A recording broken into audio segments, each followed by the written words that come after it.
Hello, this video is about independent and mutually exclusive events. And to start this video, we're going to be looking at some Venn diagrams and talking about the conditional probability. So the Venn diagram below represents our sample spaces of events A and B occurring. And inside the middle part, we have event A and B. That upside down U stands for and. So we have A and B.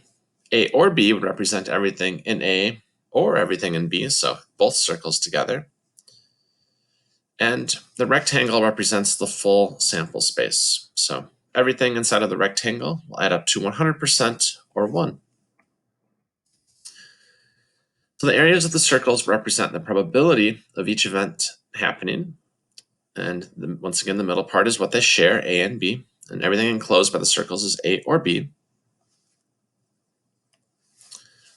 So to use these circles for conditional probability, we'll look again at our conditional probability formula. Remember, this stands for the probability. Lowercase p stands for probability of B. This vertical line stands for given A. So the probability of B occurring, given A occurs, equals the probability of A and B, so this middle part, divided by the probability of A. Which makes sense because this is asking, once A occurs, because this is given A, what's the probability of B occurring? So given A, we're only looking at the A circle, so that's our denominator of our fraction. And then we want to find the probability that B occurs inside of A. So the only part where that occurs is in this area. So that's why we take this probability divided by the whole probability of A. Okay. So that explains that formula. This formula is going to be important. It will show up quite a bit. So here it is once again.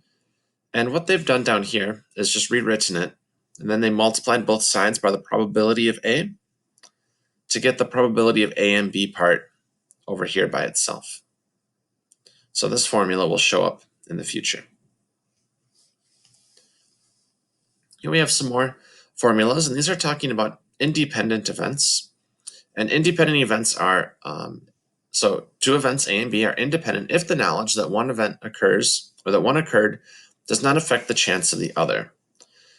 So, rolling a die and flipping a coin, those are independent events because they don't have an impact on each other.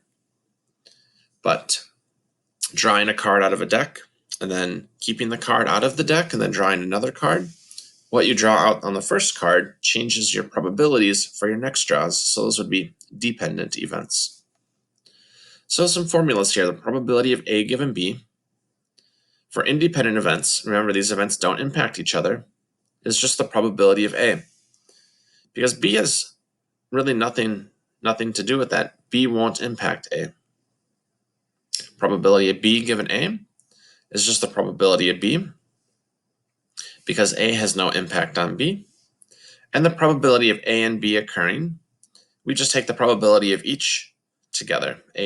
Probability of A multiplied by the probability of B.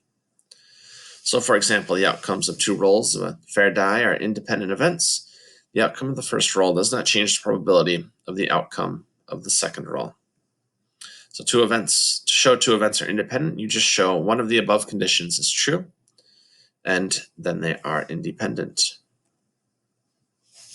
Here's some sampling parts or terminology pieces with replacement, without replacement, and they're just simply what you think they are.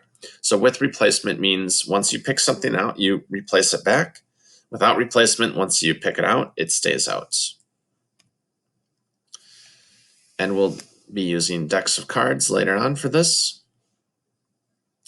So I'll let you go through and read that, but it's just talking about putting the cards back in. Without replacement, you don't put it back in.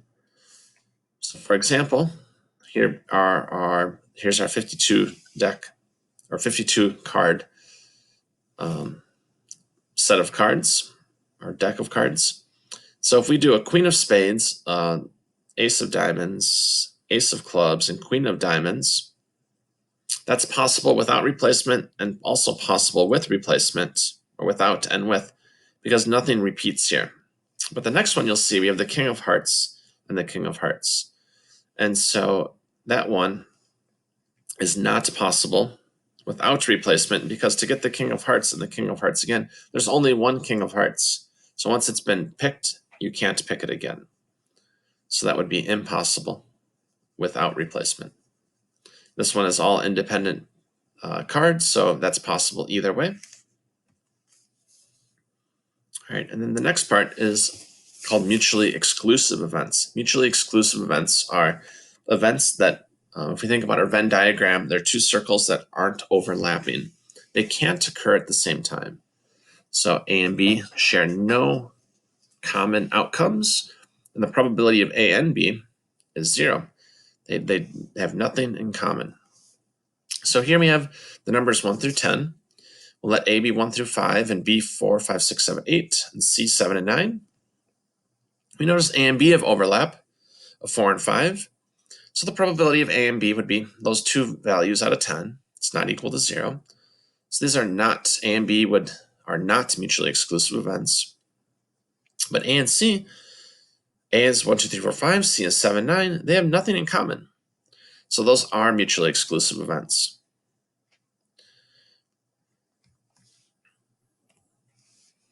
Okay, now we'll look at just a few examples.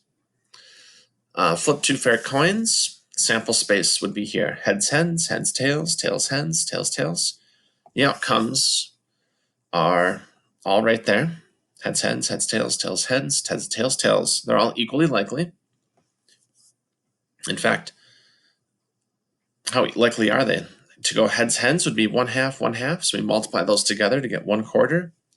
1/4, 1/4, 1/4. Each one would be a 1/4 chance of happening. We'll talk more about that in the future.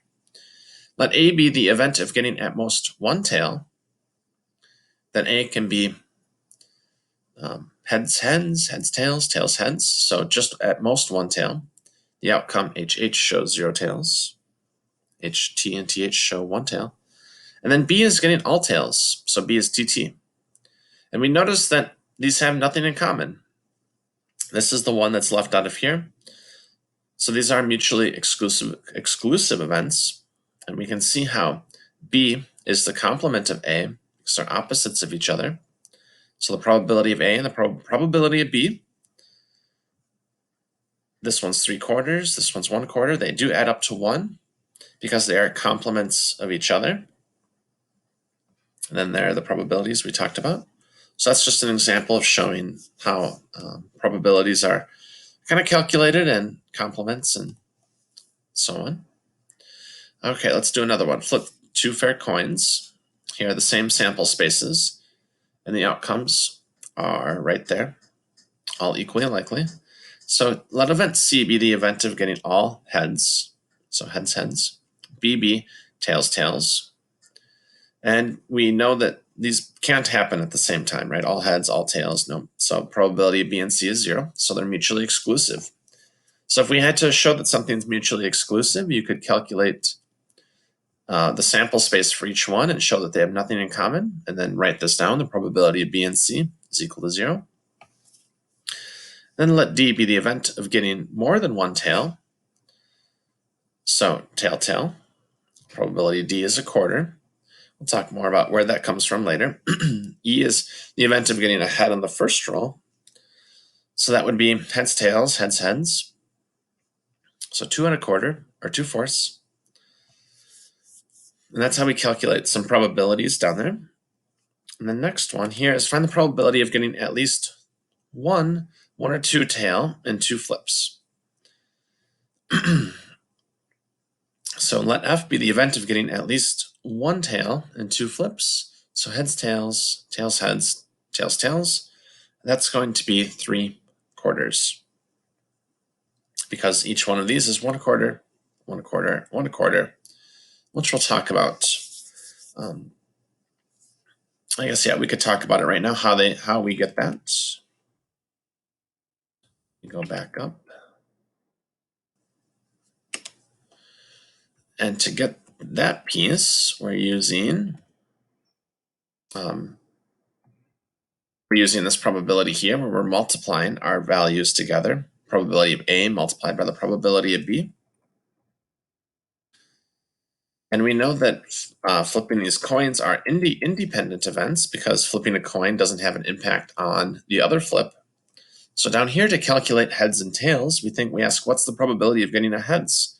Well, that's 1/2. What's the probability of getting tails? Well, that's 1/2.